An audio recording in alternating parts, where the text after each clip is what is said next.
Welcome to episode number 14 of the Landing Pad Podcast.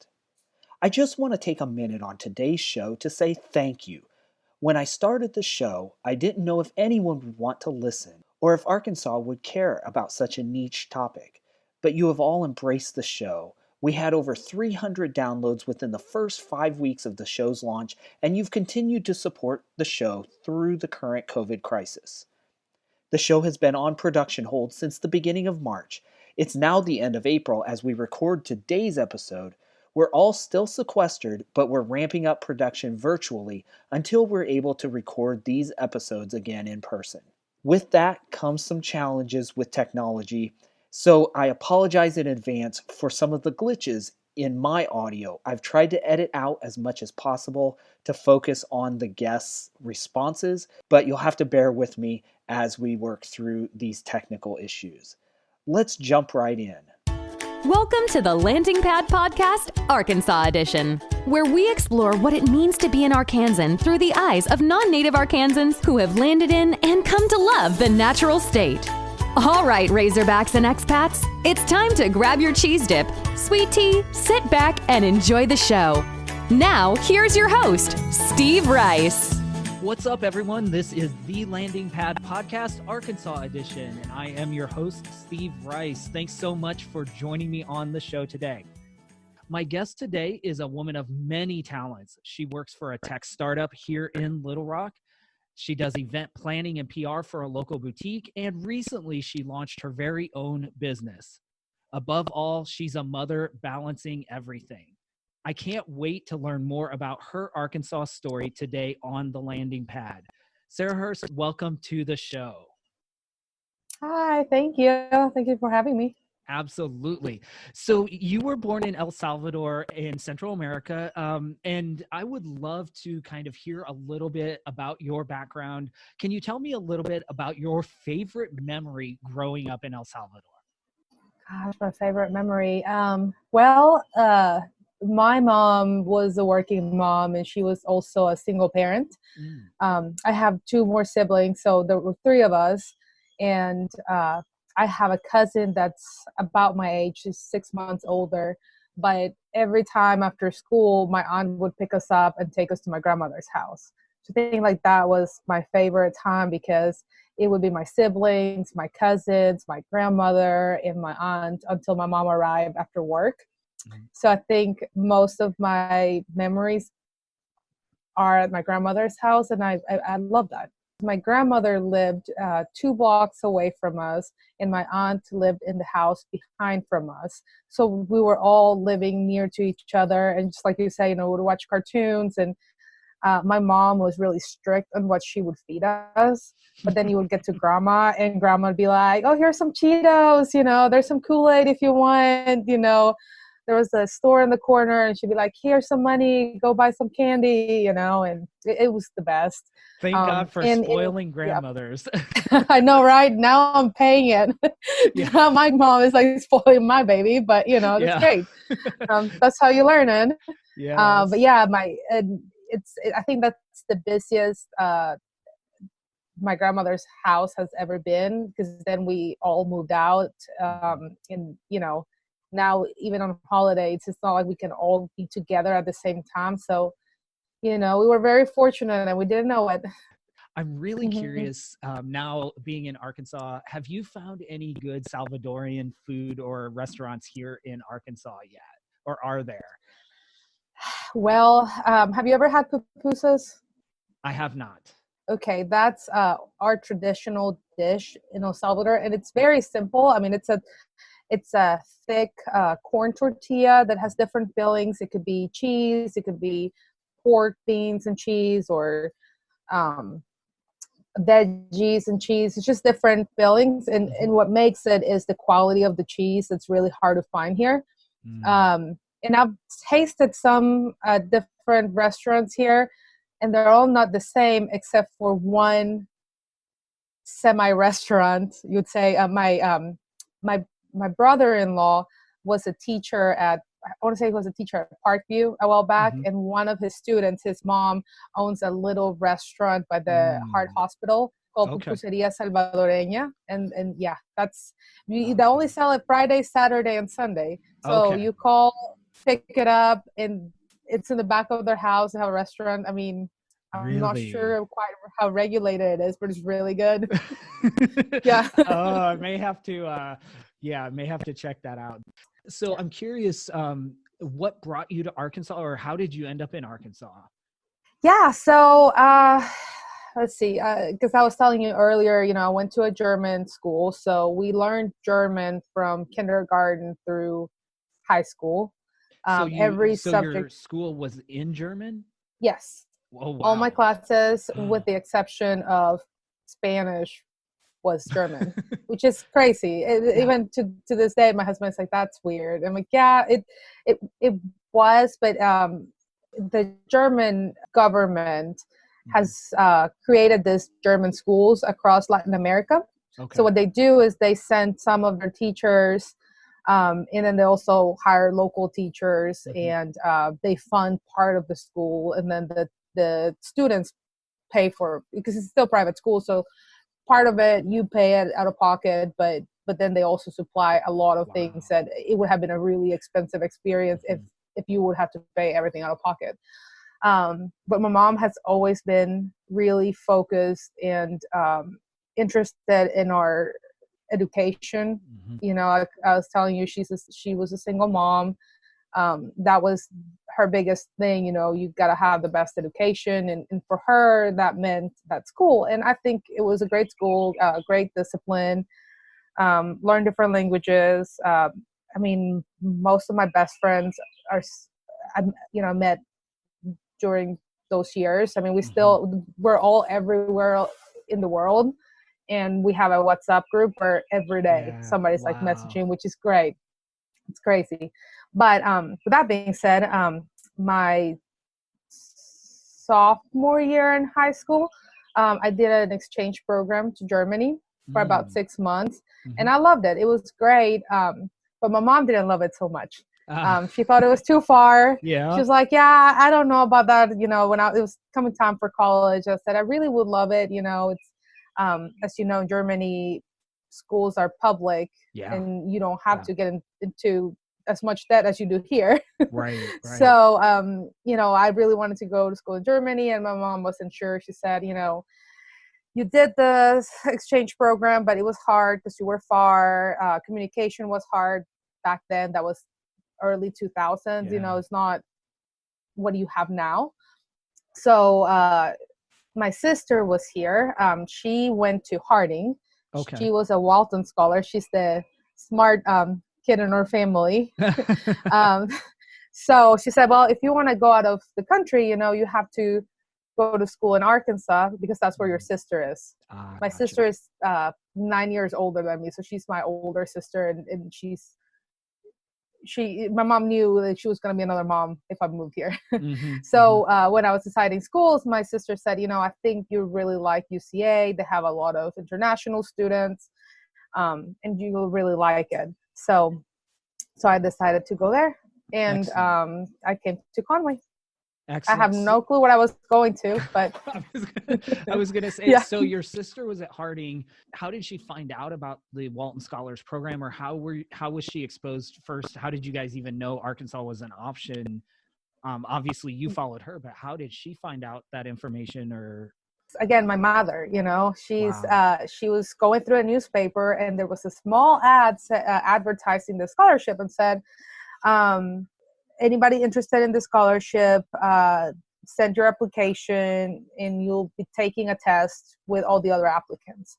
So what's crazy is my sister took it, and she told her best friend too. So her best friend applied too, and they both got the highest scores, and they were both Wow. invited to Harding. So yeah. So they were able to come together. That makes it a little bit easier. Yes. I bet, especially as your mom Yes. was your sister her first child to let go away from home? Was that her first? Yes. Yeah, that Yes. makes it a little easier, I suppose, if you're sending your child, 1,000 miles away or a couple thousand miles away. Yes, Wow. definitely. Yes. So what was cool about the Walton Scholarship is not only they pay for her full tuition, but they also pay for her flights to go to El Salvador during Christmas. Oh, Actually, great. not during Christmas, during summer break. Summer break. Okay. Yeah.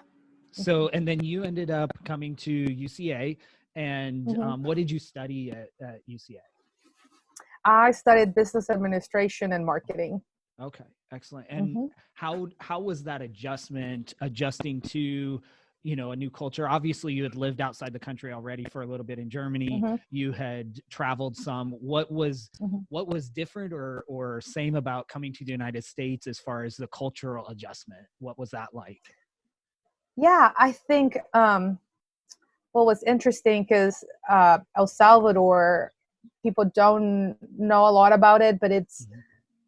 it is a developing country, but at the same time, like my husband would say, it's like living in Dallas.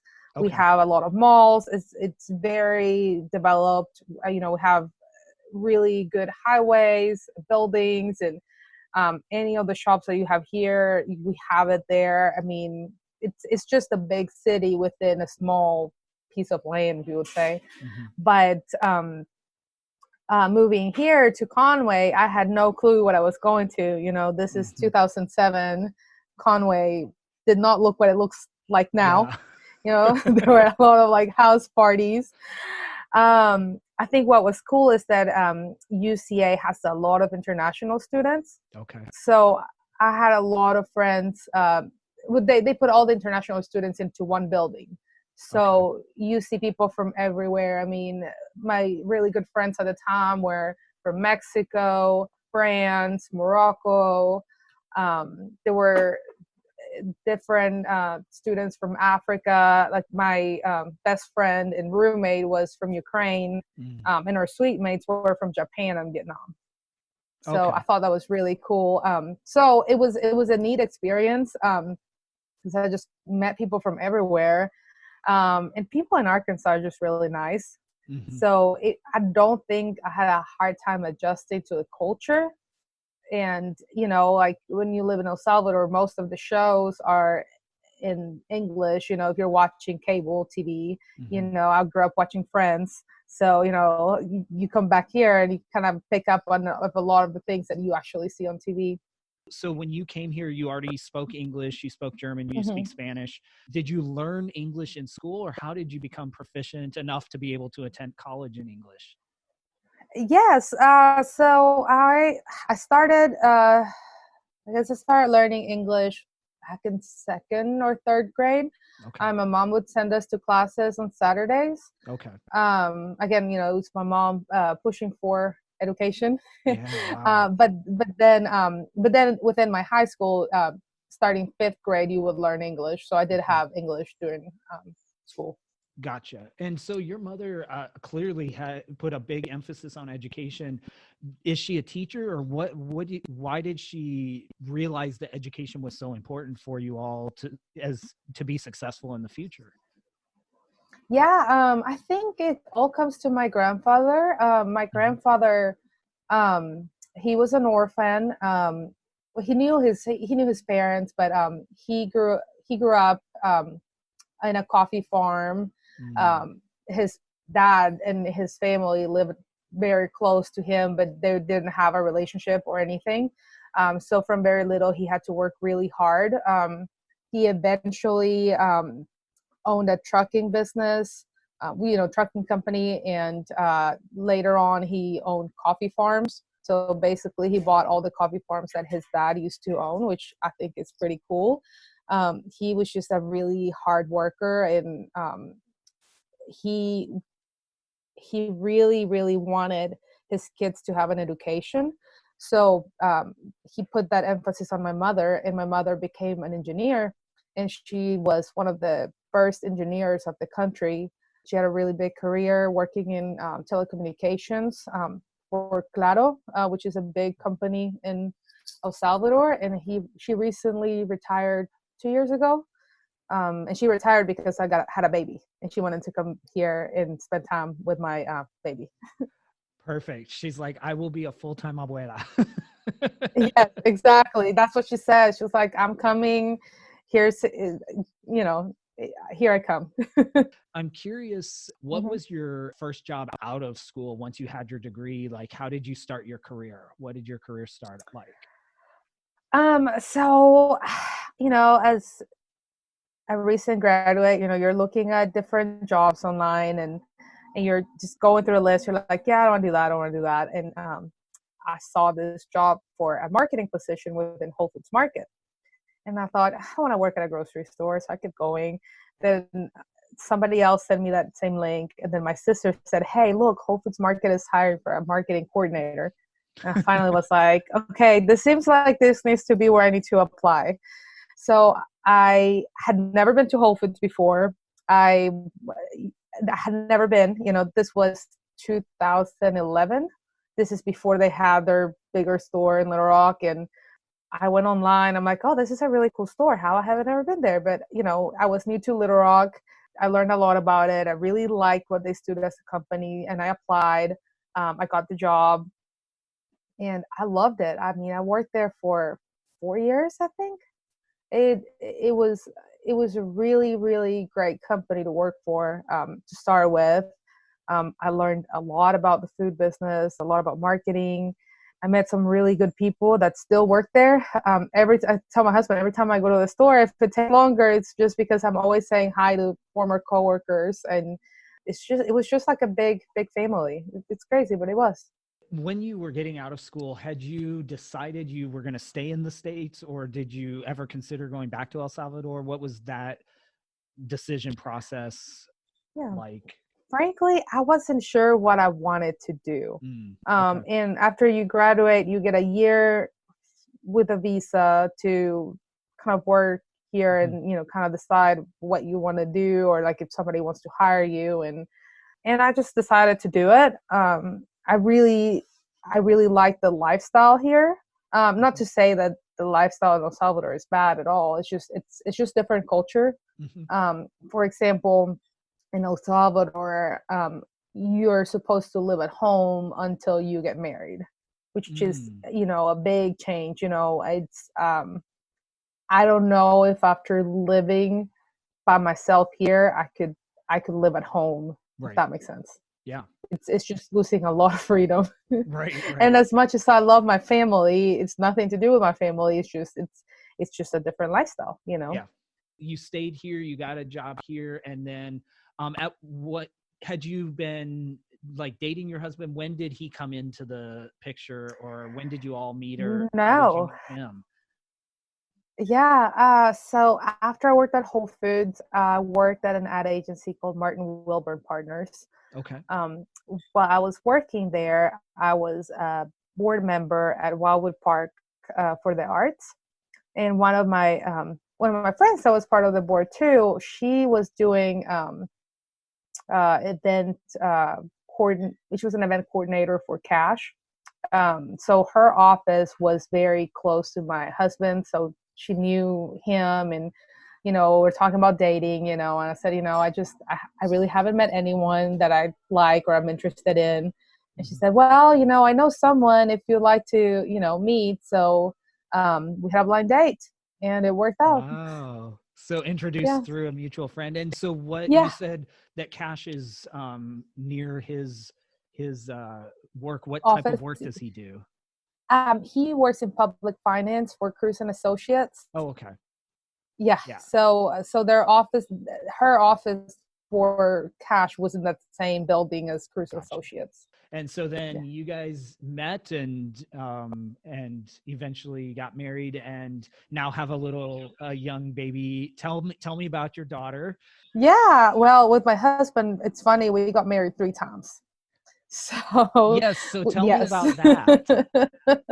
So we got married legally here in the U.S. Hmm. And then, I wanted to get married in El Salvador. I wanted my grandmother, and I wanted my grandfather to walk me down the aisle and everything. Hmm. So then we got married in El Salvador, December of the following year.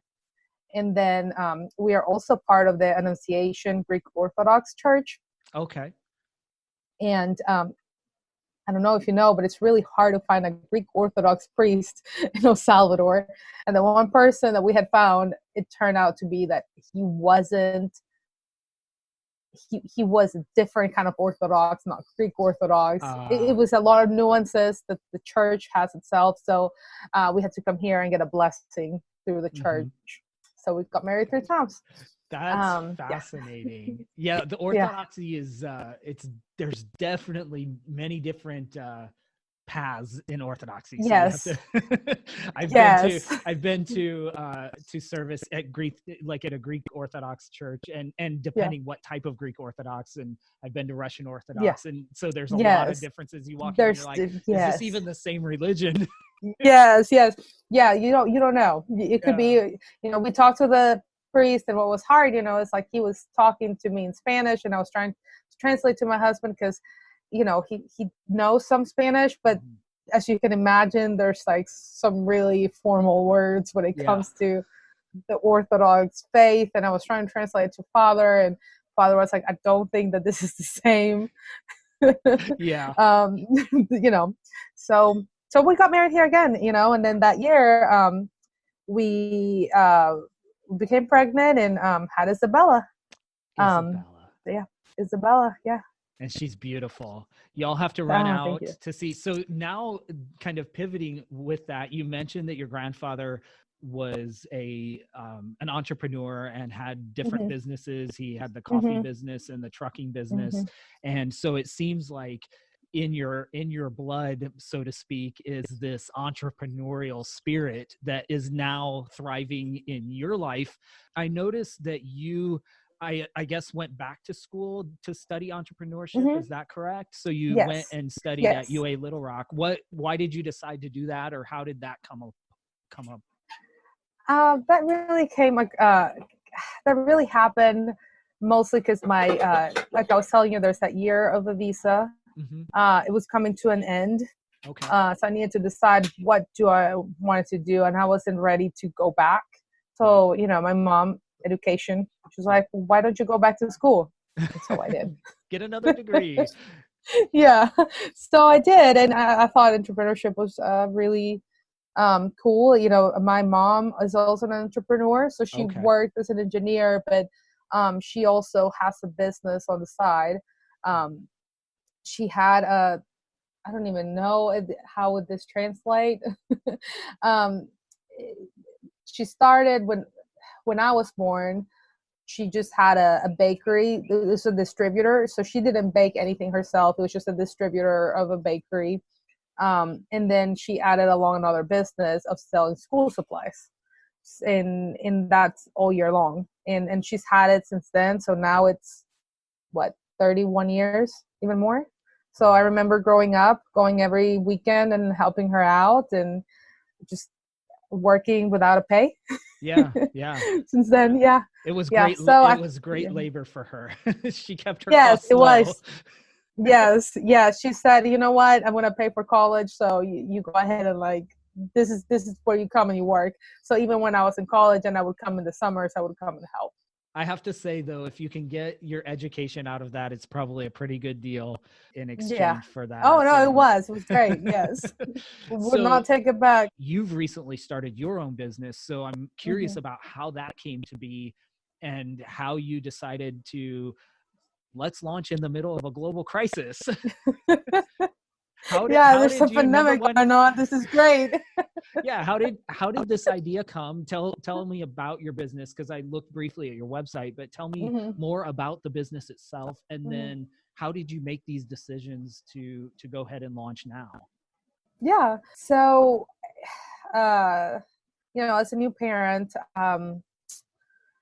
you get this baby at the hospital, and you've been worried about the baby shower or the registry and all that. You don't really think like, oh wow, I'm like growing a baby that I'm gonna have to take care of the baby. Mm-hmm. Doesn't come with instructions, nothing. And when Isabella turned 4 months old, the pediatrician said, okay, she's ready to eat solids, so just go ahead. Here's a box of oatmeal, and just feed her that with a little milk, and try not to choke her, basically, and then gave us like a little, yeah, it was literally a flyer that was from Gerber, of course, and it had just like veggies and fruit and cereal. And it really didn't have, I'm thinking about it, like didn't have much instruction. And I came home, you know, with my husband. I said, and he has already, he has two older kids. So Okay. he's been through all this. this is like, at least he knows what he's doing for the most part. So I was like, well, what do we do? It's like, well, let's just start with applesauce, and then we'll go from there.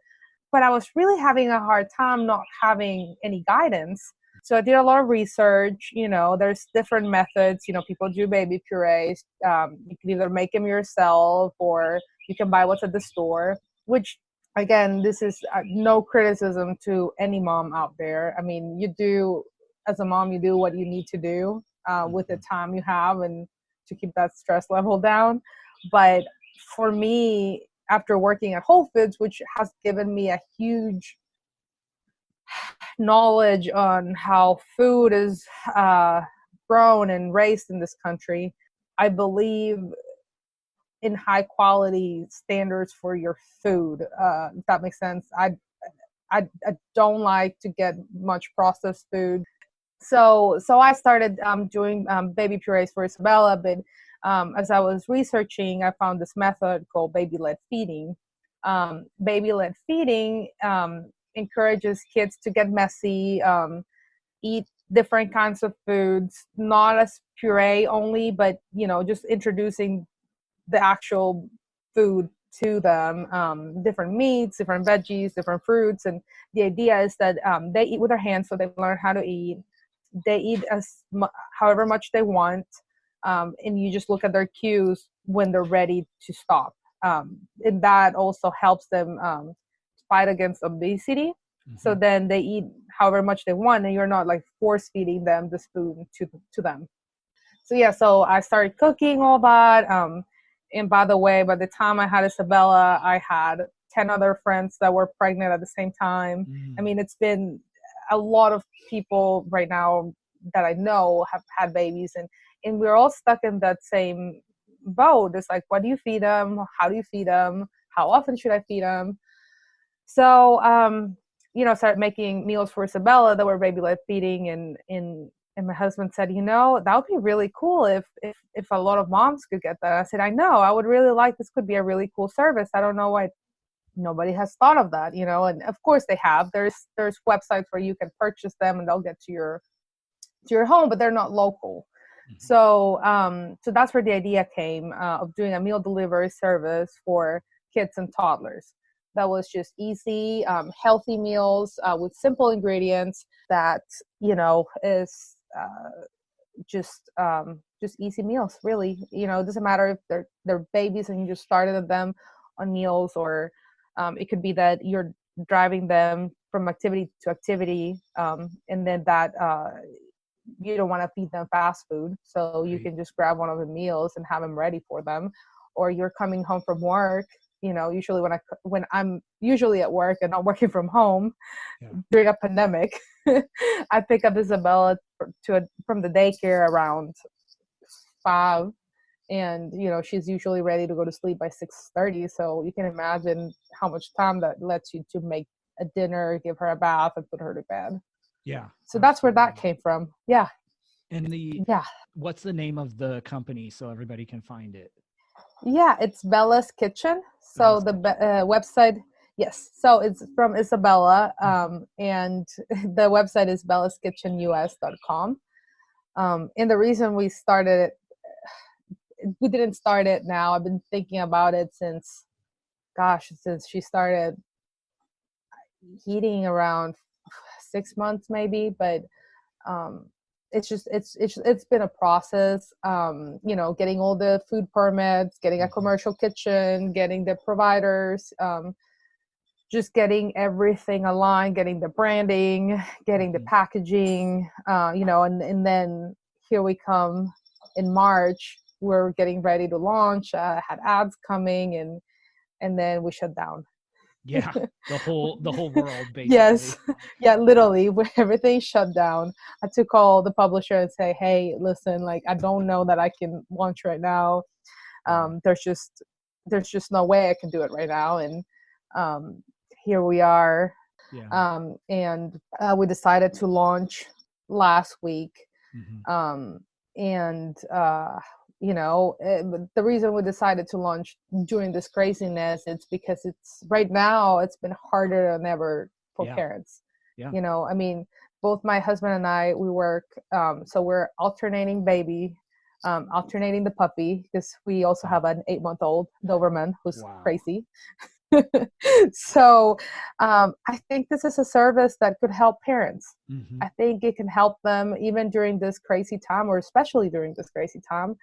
You're really tired of cooking, really tired of doing your meals, grocery, cleaning. And if you can have an extra time just for self-care, I think that that's worth it.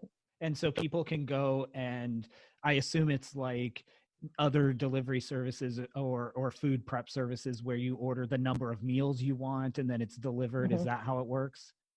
Yes. So you order by Wednesday for them to be delivered the following Sunday. So you can order, yes. And right now it's delivery only because of all the COVID restrictions. But once all this craziness stops, we will have a pickup location at the Toggery in the Heights. Okay. So everybody, and it's right now just for the Little Rock metro area, I assume? Yes. Excellent. Yes. And so people can go to bellaskitchenus.com to find that. Okay. And I will include that in the show notes as well. So people can, if they're listening to this later down the road, they can check you out. This has been so fascinating. I really appreciate being able to connect with you, even virtually in this way. And I hope soon we'll be able to meet in person. And I want to thank you. I know you're very active in our community. So I thank you for what you've brought to us in Central Arkansas and what you contribute to making this such a special place to live, and for sharing your Arkansas story with us on the show today. It's been a pleasure having you on the show. No, well, thank you for having me. I really like the concept of the show. Wonderful. Can't wait to hear more about others. Absolutely.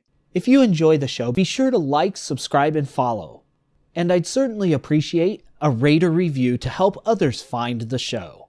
Please join me next week for another Arkansas story here on the Landing Pad Podcast.